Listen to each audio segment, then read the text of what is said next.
people their wages first, and the first people see they getting what we were promised, and they only worked for an hour. So in your head, you're calculating. If I've been here all day, and this person just came in for an hour, and they getting what I was promised for a full day, then I should be getting like 10 times as much. You start calculating 5 times as much. And then it comes time for them to get their wages, and he's like, okay, here your denarius. Oh, hold on. They getting what I got, and we've been there all day. So those who started in the 11th hour, let's say a normal day was 5 to 5, or 6 to 6, whatever you want to say. All right, 12-hour day. So if you're coming in at the end, you start working at 4. You start working at 5, the sun going down. It's a little cooler. It should not be as much work to do. You probably just cleanup crew, all right? We've been working, we've been laboring, doing all these things, and you coming up, you just cleaning up behind us, and you got what I get? Who up here would be upset? But why are we upset?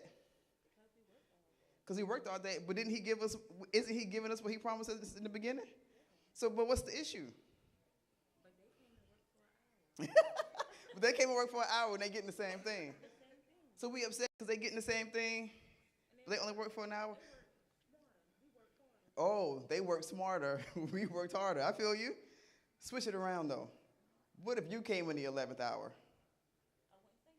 I wouldn't say a thing. I'd be like, oh, snap, he just gave us the denarius. Everybody, let's go. Don't ask no questions. Don't do nothing. It might be a mistake. Don't say nothing. Everybody, don't look their way. Just walk out.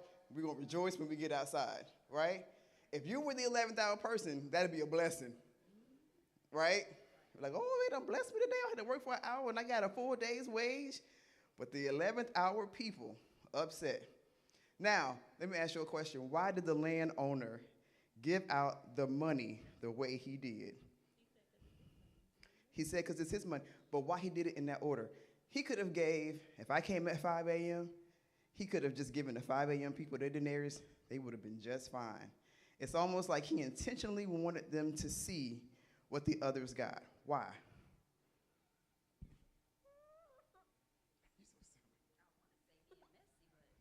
It feel messy. It feel messy. You're not wrong. I think it's messy because he said it until he was like, you know what? It's almost like he said, let me kind of toy with him a little bit. Y'all pay the last people first. He had to give that instruction because that wouldn't have been the normal way to do it. Otherwise, they would have did first to last because that was the normal way. What he was doing was he was testing the first people.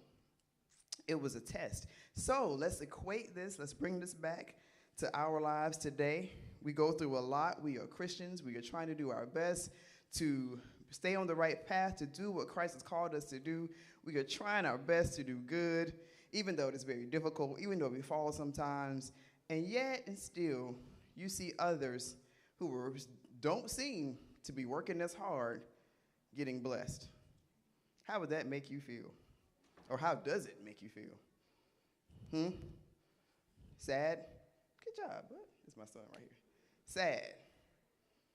Sad. What else? It does make us feel sad, Christian. What else? Mad? He answered all the questions, y'all. Come on. He getting it too. Sad and mad. He done got 2 of them right in a row. Come on, y'all. Don't let the 5-year-old beat y'all out. How else would it make y'all feel? Right? Bad. Unworthy.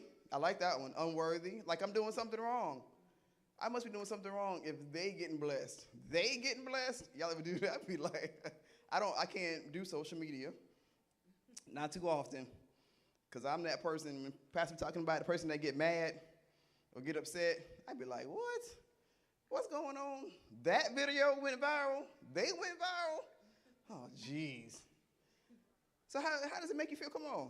Other people getting blessed, you're not getting your blessing, you're not getting what you want. How does it make you feel? Did you get jealous?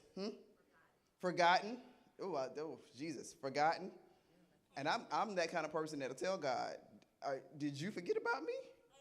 All right, angry? You want to roll. Get a snack when we leave here. What else? But I feel forgotten. Unheard. These prayers not being heard. Am I not praying right? That's okay. That's okay. We'll come back, buddy. I like that the kids participating. That's good. Who else? Yes. Mm-hmm.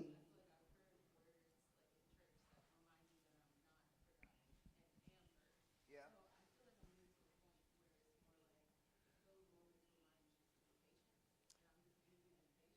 So you find yourself, after a while, you kind of find yourself growing, right?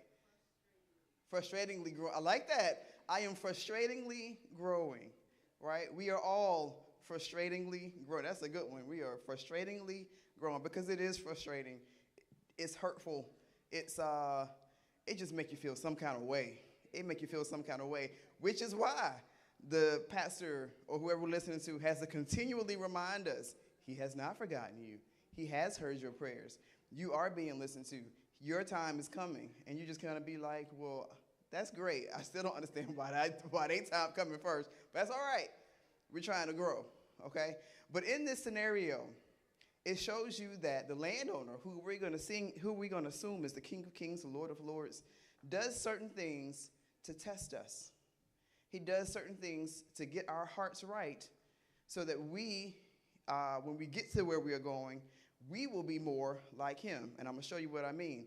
So after he gives them the money, and I call them the 5 a.m.ers. The 5 a.m.ers complain, right? He says, why are you upset? Number one, I gave you what we agreed to, okay? So number one, he's going to give us what we agreed to.